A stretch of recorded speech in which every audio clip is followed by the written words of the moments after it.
Hello, everybody, and welcome to a very special episode of Ask the Tech Coach. My name is Jeff Bradbury, and today we are celebrating all things Google. We have a great show today featuring the brand new Google Educator Group New England, and we are going to talk all things Google, how you guys can help keep your teachers organized.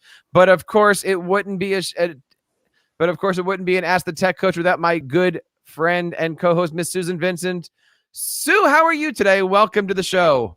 I am great, and I'm so excited to get together with you guys from the North with this Google Educator Group. Thank you for letting this Kentucky girl join you up north there. And welcome everybody to Ask the Tech Coach. This is episode number 139, celebrating all of Google. And you know what, Sue? Not only are we celebrating Google, we are celebrating some of the great stuff that's happening here on the TEACHERCAST Educational Network, and the big fact that we've got some great things happening over on our Tech Coach Network. We've got some great things happening on the Teach Better Network, and we've got some great things happening over on your website at Tech Imaginations. Sue, what's been going on this week at Tech Imaginations? Well, we're gearing up for the end of the year in the next few weeks. So a lot of my postings, my Tech Tip Tuesdays, are going to be all about organizing and cleaning out your Google Drive, your learning management systems, and all of those good things as we get ready to end the school year and begin a new one soon thereafter. And we are looking forward to all of that stuff. Of course, if you're looking for more information, check out everything over at Ask the Tech Coach. But don't forget that today is all about Google. I want to bring on a good friend of mine, Miss Jennifer Judkins, onto the show. Jennifer, how are you today? Welcome to Ask the Tech Coach. It is so good to see you. Thanks, Jeff. Great to be here with you guys. I am so looking forward to this. You have brought 3 amazing Google educators with you. Tell us a little bit about what we're going to be talking about today, and please feel free to introduce not 1, not 2, but 3 amazing educators. Jen, go ahead. That's great. It's really a pleasure to be here with some colleagues of mine. So we have just recently launched a Google Educator Group New England, and it is not limited to New England, Susan. So happy to have you and others from across the country starting to join us. The purpose of these Google Educator groups that are launched all over the country are to really just help to bring some local resources for potential local meetups, but also to have resources that are available online and available to anyone. And that would also mean that we are trying to host events that are online that can be accessible to anyone, either live like this program or as recordings afterwards. So this will be yet another resource for us to add to the website that we have, the website that people can take a look and start to see what we have available and what we're building in terms of resources and opportunities for teachers. Is available at gegnewengland.com, and from there people can join to sign up for more information and to receive resources as we make them available. And that link will be in our show notes also. Great, thanks so much, Susan. And I do want to welcome with us Jolie Boucher, who is coming to us from Plymouth, Massachusetts. Jolie is here with us as well as Christina from New Hampshire, right, Christina? And we have Jen Thomas representing our folks over in Rhode Island. And so we are just a portion of the team of people that are working together to try to curate these resources and bring to you as quickly as possible, because Google is constantly changing the updates and information that is going to be most impactful to teachers in the classroom and their use of Google Apps with students. Which brings us to our topic tonight, Jeff. We are doing all our best right now to help teachers go through the ending of their school year. I know at our district, we've got amazing educators that are working with their students. I know you guys are doing some great things up in New England. But today we are talking about keeping things organized. But we're not just here for ourselves. We are here for you guys, and we are live on YouTube, on Facebook. We want to hear from you guys. Please do us a favor if you're listening to this live. Leave a comment below.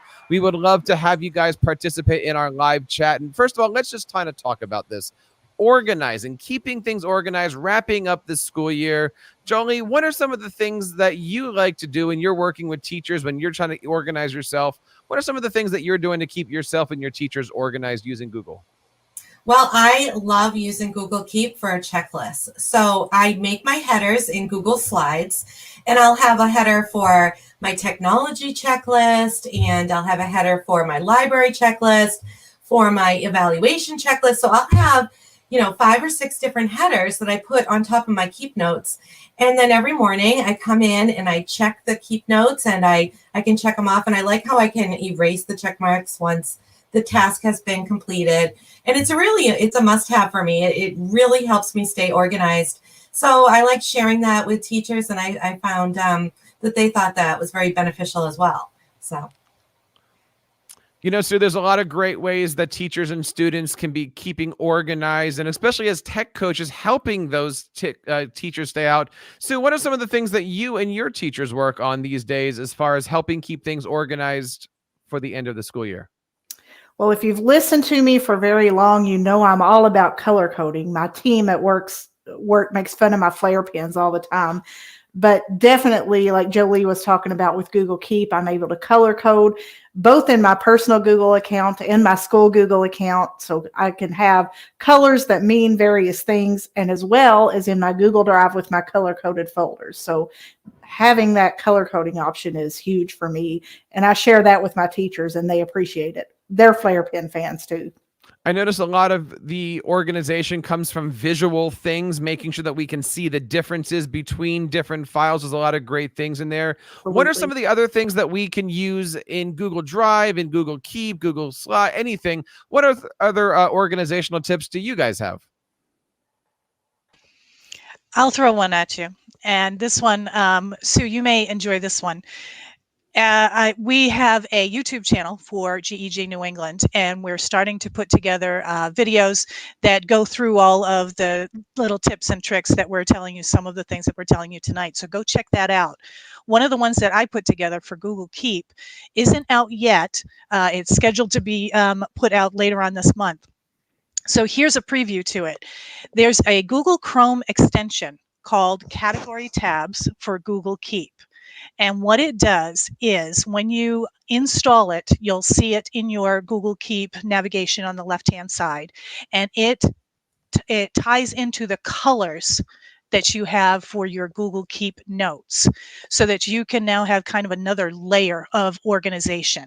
It's really super cool. And it like I said, it gives you another layer of organization. So if you have blue across your calendars and your Google Drive and your Keep, that blue is going to be for math or something like that, you can keep consistent across the whole thing. So it's really, I would suggest go and explore it. That is awesome. Wow. That is really nice. And I love that they're not just going for the regular red, yellow, blue. I mean, they've got a lot of different options on here, Christine. Yeah, and it's all the colors that are already in Keep. So it ties right into them, and then you can say this color is going to be for whatever topic that you want. And you could see right at the top there, at that top across the navigation there. And that actually came from, I saw a YouTube video where somebody was talking about a Keep tip, and I saw it and I didn't know what it was. I took a screenshot. I tracked the woman down on Twitter, and I sent her the screenshot with a big red arrow. It said, "What is this?" And she put a video together just for me and DM'd it back to me through Twitter. So in the video that I put onto our YouTube channel, her information is on the back there, because she's got some great stuff on her feed too. Christina mentioned that we have a great GEG New England YouTube channel. Check it out today. We've got a lot of stuff, as she mentioned, every other day of the month, meaning Monday, Wednesdays, and Fridays. We are launching brand new videos featuring Google Keep, Google Slides, organizing stuff. GEG New England is not just about sharing. It is about making sure that all the stuff that you need is right there for you guys. Hit that subscribe button, click the like, and leave some comments on those videos. Let everybody here know that you guys are using that video and that you guys want to be a part of GEG New England. Jolie, let me bring you over here and ask, if somebody wants to join us as a GEG New Englander, what do they need to do? Sure. Well, we do have a form. It's bit.ly/join GEGNE. And we can put that up, right? And once you fill out the form, we will contact you with information on our website and all of our upcoming events. And you have the option to join our mailing list and our Google group. So please consider signing up, and we'd love to be in touch and stay in touch with you. And of course, you can check all that stuff out over on our bit.ly link. We're going to make sure all that stuff is there. I want to bring up Jen Thomas tonight. Jen, how are you today? I'm great, Jeff. How are you? I'm happy to be back. It is good to see you here, and welcome back on Ask the Tech Coach. Now, you are not a stranger to keeping things organized. What are some of your organizational tips and tricks? So I love Google Keep. I love helping my teachers with it. I love advocating for it with student organization. A lot of my special ed teachers use it with their students who need help, a lot of like extra attention with organization and things like that. But Google Keep is only as good as it is when you're actually using it and looking at the lists and checklists and to-do lists and notes that you're using in it. So what I love is the notification feature. And one of the specific types of notifications that you can set in Keep is a notification based on location. So if I go into my note and I set either a time or a location, and the location's great. So I could put in the address of my school and say, when I arrive to the address of my school, remind me to check my mail, for example. So every morning I'll get a little notification on my phone through the Google Keep app saying, check your mail, because I will walk right by my mailbox if that little notification doesn't go off, because I'm, focused, ready to go into work.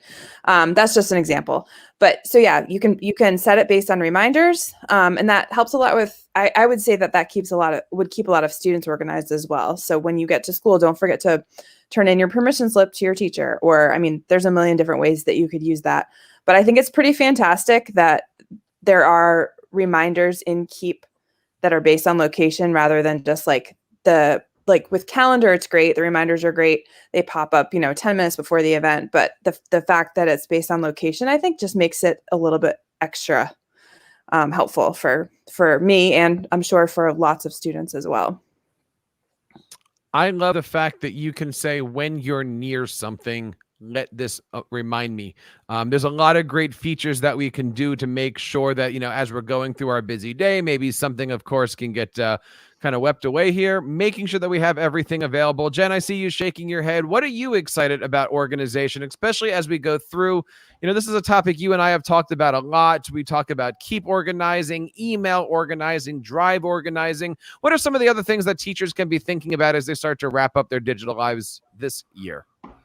Yeah, so actually this is going to be the focus topic of our May 4th meeting coming up for the Google Educator Group. We're going to be sharing out, and we're in the process of creating video resources to help teachers in this area of, similar to what Susan mentioned at the beginning of the episode, around how to wrap up the school year effectively when thinking about your Google applications, whether it's Drive organization pieces, things that you can be doing around Google Classroom, some best practices are around how to archive your classes and return work at the end, email cleanup and Google Drive cleanup. So there are many areas that the end of the year is a good time to kind of do a reset on some of these things to put us in a good place for starting at the end of the year. And another sort of related area that we'll be touching on will be the concept of taking your stuff with you, whether you're a graduating senior or a teacher that might be moving on to a new district. For example,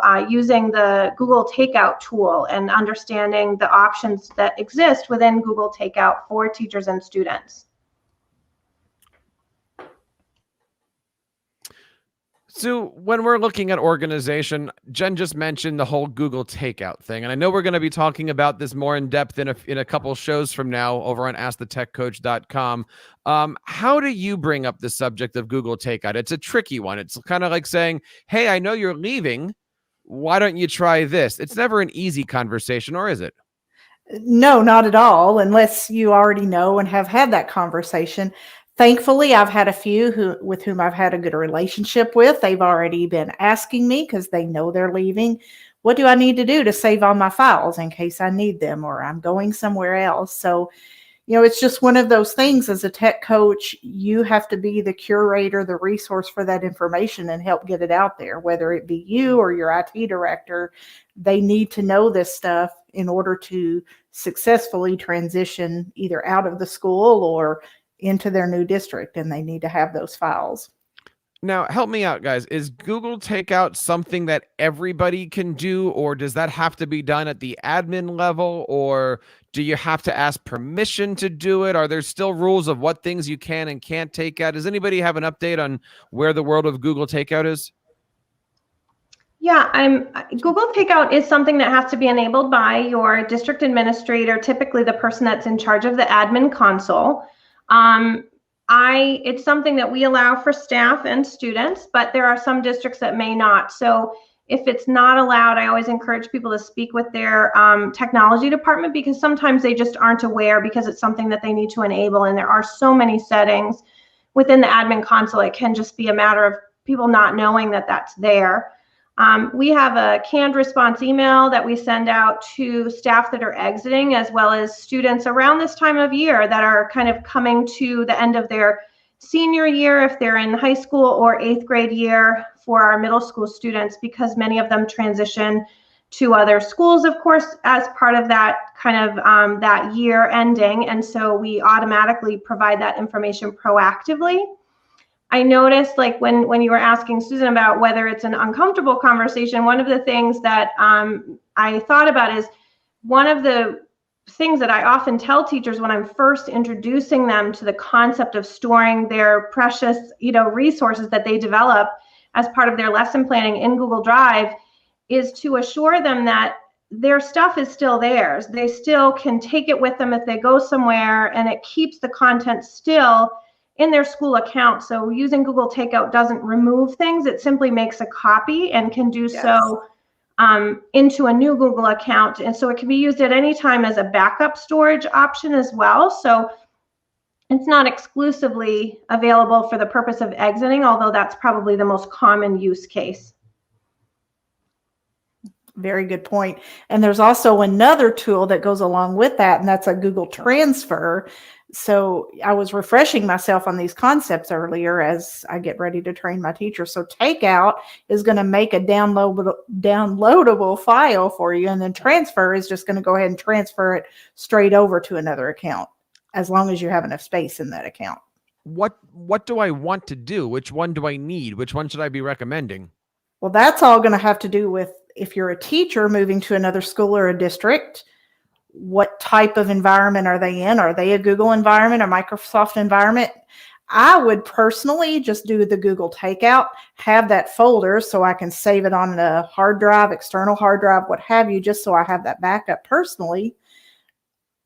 Or if you're just transferring it to a personal account, maybe you're retiring, you're not going to need all that. So just transfer it to a personal account and then go through it later, or never go through it again. Or Now, remind me here, and I know you kind of mentioned it, it's taking the stuff out of my account. What happens if I have items in team drives? What happens to those things? So just to be clear, it doesn't actually remove things from your drive. It simply makes a copy. So it's important to know that, because people worry about the timing of it, Jeff. If they think it's removing, they're worried about, well, when do I do it so I can get everything, but not so early that people can't find my thing. So it's good to remember it's a copy essentially that's happening. And the nature of that copy is determined, as Susan points out, with if it's a transfer versus takeout. One is a zip file download to essentially Microsoft Office format. That would be the classic takeout, I like to refer to it as. And the takeout transfer option is the direct from one Google account to another Google account. I have a detailed blog post, and we'll be diving into this a little deeper, but that kind of goes over like what happens to shared files as one example. So shared files will move with takeout only if you've added those to your Google Drive, which is something you can do with shared items, but don't have to do, right? So when people share things with you, if they just stay in shared with me as sort of this kind of clearinghouse of I always refer to shared with me as like the messy closet that you like keep the door closed on, because nobody goes there to look for stuff. Like, you shouldn't be. If you really want a resource, you should be adding shared files to your Google Drive. And if you had done that, or if you've done that with any files, those would be part of your takeout resources that would come with you, even though you don't own them. When I'm looking to do this, whether it be I'm leaving a district, I'm backing up my own things, what do I need to do to prepare for this? You guys keep saying it makes a copy, which scares me because I know in my school drive, I have hundreds of gigabytes of video. Do I need to be worried about these things?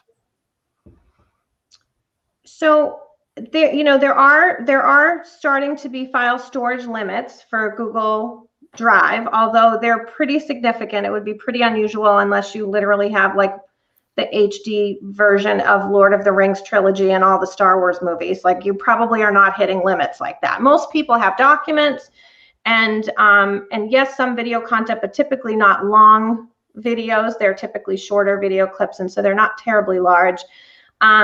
When you do takeout, it does ask you about which application. So we're specifically talking about Drive right now, Jeff, but you can do takeout for email and other Google services. So you are able to control which services you take out. But then when you pick a service like Drive, you cannot granularly take out only certain folders. So it is kind of an all or nothing thing. So what usually people would do is they might clean up their drive before they make that move, or after, because when you do move it, it all goes into a single folder. And so you maintain your folder structure, and you can kind of go in there and clean up after the fact so that you're not really, which is something we encourage teachers to do, because certainly if any of the files that are moved are files that contain personal information related to students, that's obviously a reason why they would need to go through and make sure that they clear out any of those files and delete those files. And that's part of the information we share with teachers as a reminder of their professional responsibility when they use something like Google Takeout. So that is important, right? Like, if you've got a bunch of stuff in Google Drive, you really can't be granular with that. I mean, if you've got a bunch of videos from your kids, those are coming over. If you've got videos of yourself building Legos, those are coming over with you too. You've got all these different things happening. I know that many teachers might be just grabbing everything, and they might run into a thing from Google saying, "Oh, you're over the limit. You need to now pay for Google." Does Google let you transfer all of your stuff into an account that can't quite manage the capacity that you're bringing into it? No, if you don't have enough room, you're not going to be able to get everything over there. So you need to definitely pick and choose what you're going to want, clean out prior, and have it organized before you start to take out. So we talked about Keep, we talked about files, we talked about Google Takeout.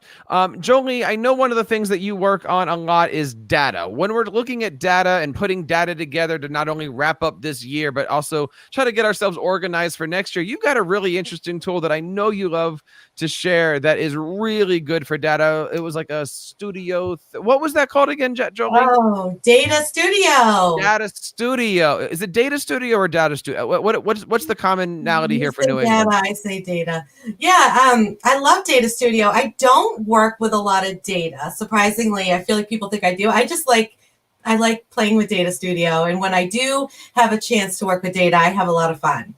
So Data Studio is something that was first introduced to me at the Innovator Academy by Wanda, and I just fell in love with it. And I just have fun whenever I have data. I like to play around with Data Studio, and yeah, I feel like I'm getting excited just talking about it. I'm definitely not an expert with it, but it's relatively intuitive, and I have fun learning online with other Data Studio using educators. So that's how we did compile our all our resources on the gegNewEngland.com website. We gathered the resources using a form.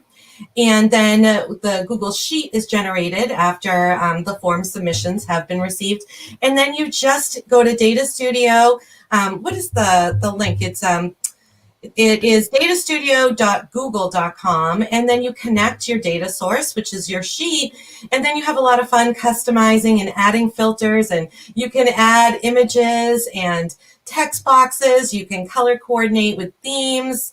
Yeah, I really enjoy using Data Studio. So that is what you will see on the gegnewengland.com website, is you'll see a link to our Data Studio, and it is going to continue getting better and better. We're learning more about Data Studio. Jen and I were just playing around with it before we hopped on the call. So we are looking forward to making an incredible resource for you to go back and reference whenever you need some new ideas. So that sounds like a very enjoyable evening. Just two Googlers and some Data Studio. You had me at color coding, Julie. This has been great. It's so fun. If you guys are out there live, please do us a favor and let us know. Leave a comment, share a picture of some Legos. You never know what's going on tonight when people are watching here. Guys, I want to say thank you so much for joining us as guests and also as members here of the GEG community. Jen, there is a new event coming up soon in May the 4th, I believe, for anybody out there who's into Star Wars or Star Wars Legos or anything like that. Tell everybody what we can do on May the 4th. Yes, so May the 4th is our GEG New England monthly meeting, and during that time we will review some of the newly released Google updates, again really focusing on those updates that are most impactful to teachers and students. And we will also be sharing more detailed information around Google Takeout and end of the year tips for getting ready to kind of wrap up the year. And the nice thing is that, it's not a long episode when we do these, 30 minutes to 45 minutes. And then we follow with the rest of the month of slowly releasing videos. As you pointed out earlier in this show, that every week there are new video tips that are short, under 3 minutes, showcasing one particular thing or new learning for teachers if they wanted to subscribe to those video updates so they can get a little bit of new learning each week. Excellent. Let's go around the room. Where can we find out more about the great stuff that you're doing? Jolie. So I do blog quite often at www.flippedtechcoaching.com, and I'm on Twitter at Jolie Boucher. So I'd love to hear from you. Christina. I don't blog. I wish I did, but I don't have time. And, fantastic to those of you that can do it. You're awesome. But I am on Twitter. I'm active on Twitter and always ready to share. I'm at Mrs. D, MRSDI. Jen Thomas. I'm in the same boat as Christina. Would love to blog and have lots of amazing things like Julie. And someday I will. But for right now, you can catch me on Twitter at BlendedLibGirl.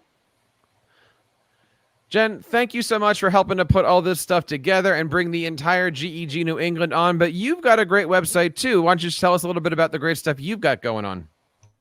Yeah, thanks, Jeff. So I blog on a website called teachingforward.net, and that is also my Twitter handle if you want to reach out to me.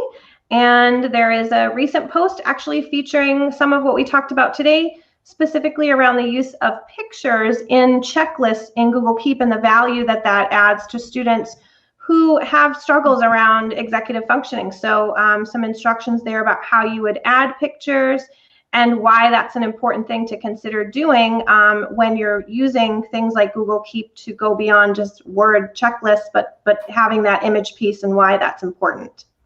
Nice.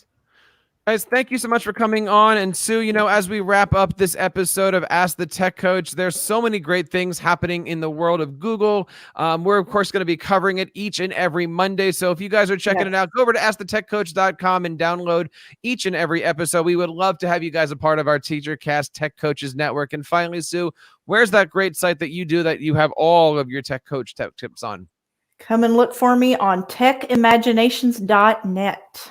Excellent. And we want to say thank you guys for watching live, showing up, and of course, subscribing to this and every episode here on the TEACHERCAST Educational Network. And on behalf of everybody here in GEG New England, my name is Jeff Bradbury, reminding you guys out there live to keep up the great work in your classrooms and continue sharing your passions with your students.